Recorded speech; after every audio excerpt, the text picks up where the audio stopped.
Bienvenido a Relatos Más e Historias Interesantes, conociendo las verdaderas historias de los hechos que han perpetrado los seres humanos durante nuestra existencia en este pequeño planeta. Romanos 3. 23 al 24. Por cuanto todos pecaron y están destituidos de la gloria de Dios, siendo justificados gratuitamente por su gracia, mediante la redención que es en Cristo Jesús. Gary Heidnik, el coleccionista de mujeres y su tétrica granja de bebés. Mantenía a las víctimas encerradas para torturarlas y violarlas en el sótano de su casa. Su historia sirvió de inspiración para el personaje Buffalo Bill de la película El silencio de los corderos. Dos mujeres roban 20.000 euros a una anciana con falsos billetes de lotería premiados. Un Rolls Royce se acercó a Josefina el día de Acción de Gracias. En su interior, el predicador Gary Heidnik buscaba la compañía de una joven afroamericana, a la que convenció para que le acompañase a su casa. La mujer se prostituía para mantener a sus 3 hijos, el último de apenas unas semanas de vida, y la opulencia de aquel nuevo cliente le dio cierta confianza. Sin embargo, en cuanto Josefina cruzó el umbral de la puerta, Gary la estranguló y, una vez inconsciente, la encadenó en el sótano. Durante las siguientes semanas, el criminal secuestra a otras 5 chicas más. Su obsesión: poseer un harén con 10 mujeres con quienes crear su propia familia. Quería tener una raza perfecta de hijos, y para ello era necesario construir una granja de bebés, reconoció él mismo tras su detención. Su historia sirvió como inspiración para idear el personaje de Buffalo Bill de El silencio de los corderos. Objeto de burlas. Nacido en los suburbios de Eastlake, Cleveland, Ohio, el 22 de noviembre de 1943, Gary Michael Heidnik sufrió el traumático divorcio de sus padres cuando apenas tenía 3 años.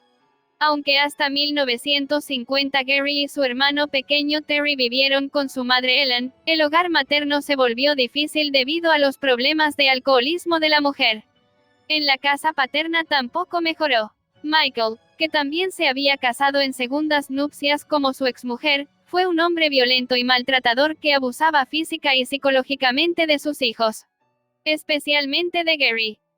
El pequeño sufrió la ira del padre al tener micciones nocturnas. Para castigarlo y humillarlo, Michael le obligaba a colgar las sábanas mojadas de orina en la ventana. Quería que los vecinos lo viesen y así avergonzar a su hijo.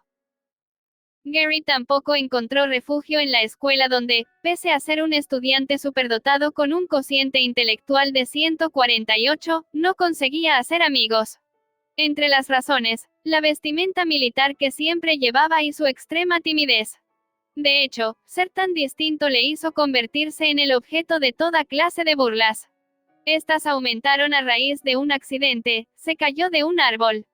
El golpe le deformó tanto el cráneo, que la cabeza adoptó una extraña forma de cono. Nuevamente, los chavales se cebaron con él. Ante el clima que le rodeaba, el padre decidió enviarlo con 14 años a una academia militar.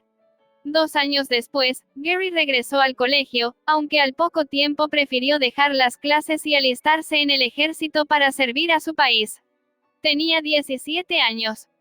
Los siguientes 13 meses de entrenamiento, el adolescente obtuvo un expediente intachable y terminó su formación como médico militar en San Antonio, Texas.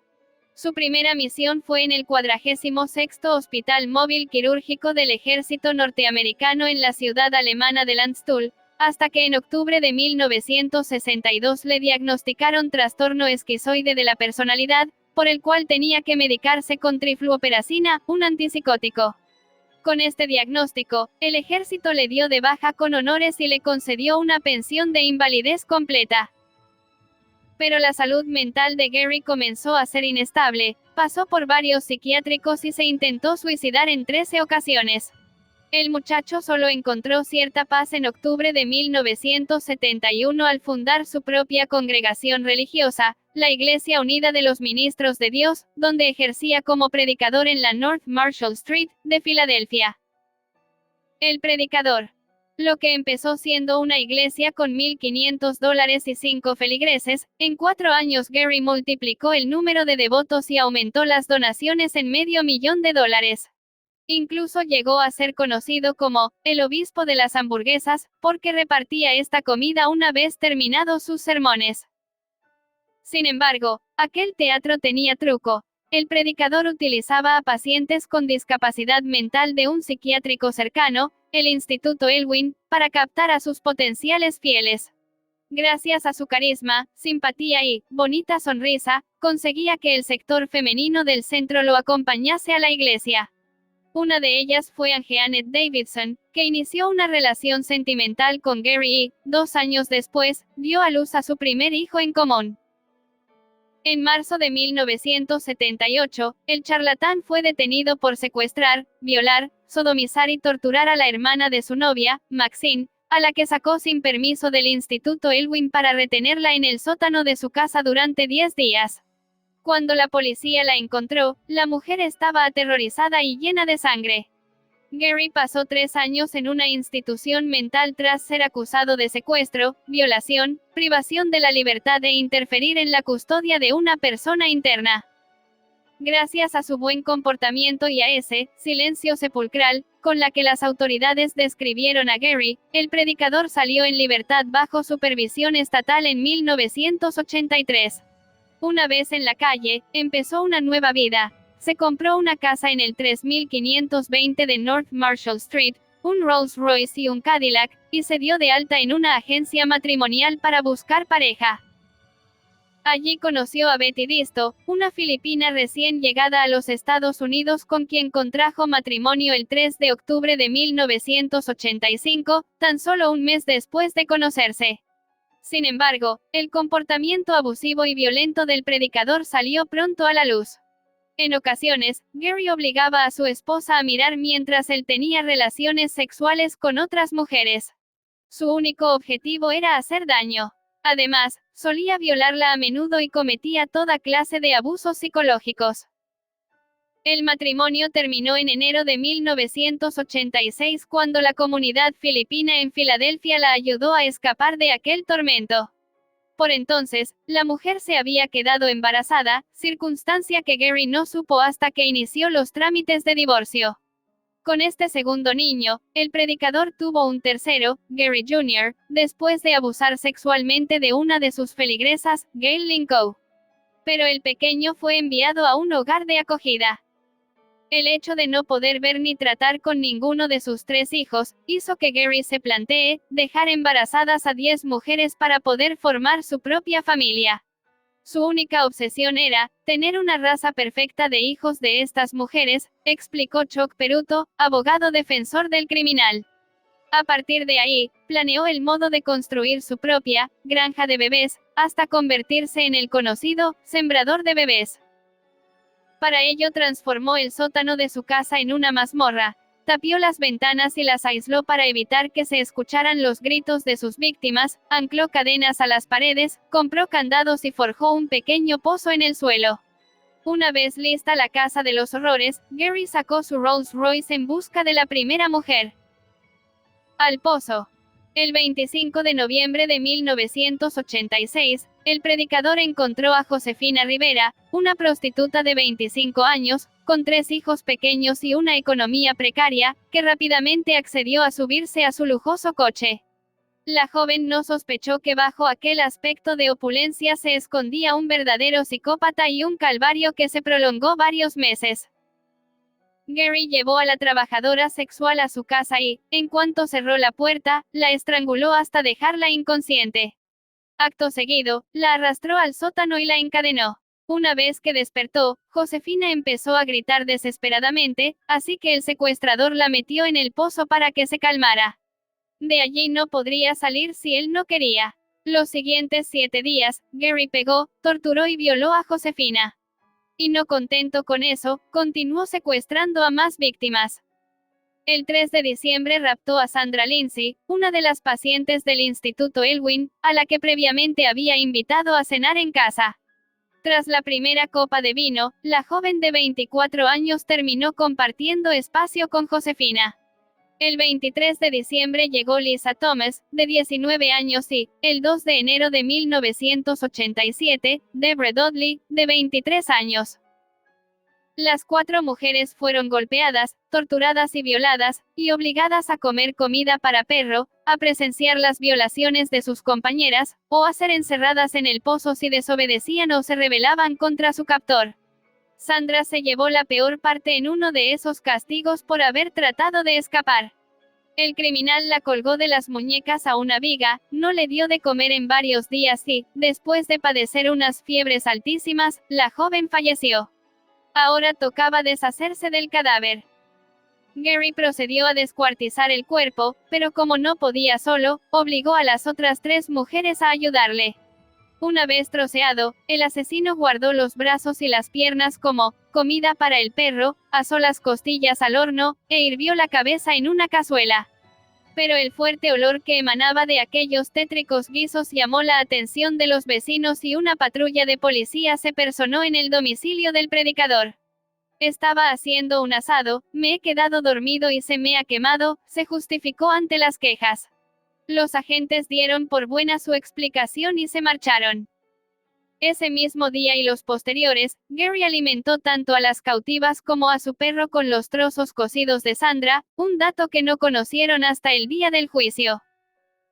Uno de los suplicios que llevó a cabo para mantener tranquilas y obedientes a las chicas fue introducirlas en el pozo. Una vez allí, ordenaba a Josefina que lo llenase de agua y metía cables eléctricos para electrocutarlas.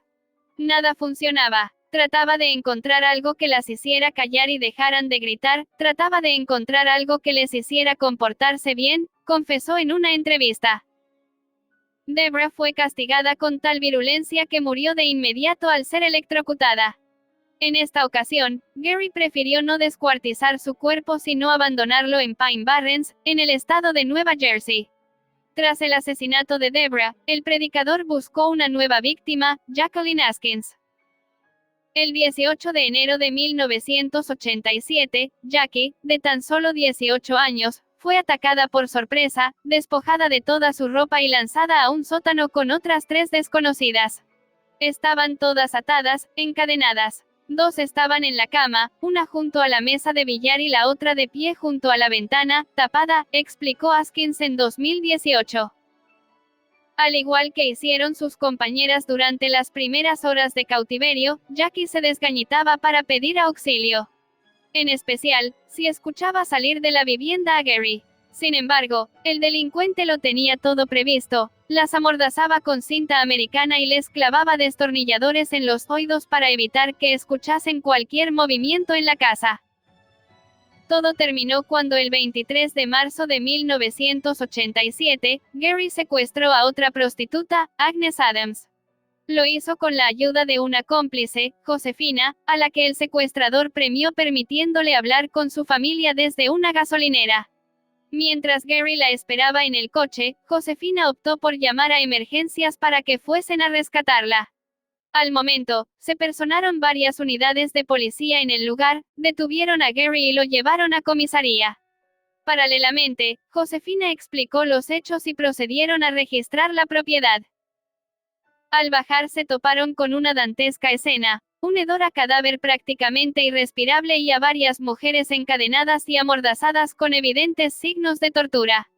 Además, hallaron 12 kilos de carne humana en el congelador, era Sandra Lindsay. Completamente cuerdo. A principios de junio de 1988 dio comienzo el juicio contra Gary Heidnik en Filadelfia y, desde el principio, el acusado trató de hacer creer al jurado que las mujeres retenidas en su sótano ya se encontraban allí cuando él compró la casa. Esta excusa no convenció al tribunal, así que su abogado defensor Charles Peruto trató de alegar enajenación mental como razón exculpatoria. Por su parte, la fiscalía aportó pruebas de sus ingresos en la iglesia y subió al estrado a un asesor fiscal, que le definió como un hombre de negocios, astuto, y que sabía exactamente lo que hacía. Aquello tiró por tierra el argumento de la defensa. El relato de las supervivientes también ayudó a corroborar que Gary actuó en plenas facultades mentales. De hecho, la jueza Lynn Abraham se percató rápidamente de que estaba fingiendo una enfermedad mental para evitar la pena de muerte. El 1 de julio de 1988, el conocido como el sembrador de bebés, por los medios de comunicación, fue declarado culpable de 2 asesinatos en primer grado, 5 delitos de secuestro, 6 de violación y 4 de agresión agravada. El veredicto lo sentenciaba además a la pena de muerte. 2 años antes de su ejecución, y mientras permanecía en el corredor de la muerte del Correccional Estatal de Rockview, Pensilvania, su familia intentó paralizar el proceso presentando una petición de suspensión temporal de la sentencia. Argumentaban que el predicador tenía las facultades mermadas para aplicarle la pena capital. El tribunal denegó la solicitud y, el 6 de julio de 1999, Gary Heidnik fue ejecutado mediante inyección letal. La muerte del sembrador de bebés supuso una lucha constante para las supervivientes por rehacer sus vidas y reponerse del trauma de ser elegidas por su captor. Jackie Askins se preguntaba en las entrevistas a los medios, ¿por qué yo? Una incógnita que Gary nunca desveló y a la que Jackie contestaba con un, supongo que esa es una cuestión que nunca quiso responder, Gary Heidnik. Para resarcirse, Jackie fue testigo de la ejecución de su secuestrador. Me aseguré de que viera mi cara antes de morir. Quería que mi cara fuese lo último que viera. Todos los asesinos se dejan llevar por el enemigo de nuestras almas llevando a cabo su propósito, que es la destrucción del ser humano. Como persona consciente de lo que nos rodea debemos siempre buscar de Dios. Y cuando llegue el pensamiento de hacer maldad debemos clamar a Cristo para que nos liberte de todo mal. Sea sabio y prudente, busque de Dios. Él es el único que tiene la respuesta a todas las inquietudes humanas. Gracias por mirar mi contenido, nos vemos en la próxima con nuevo material.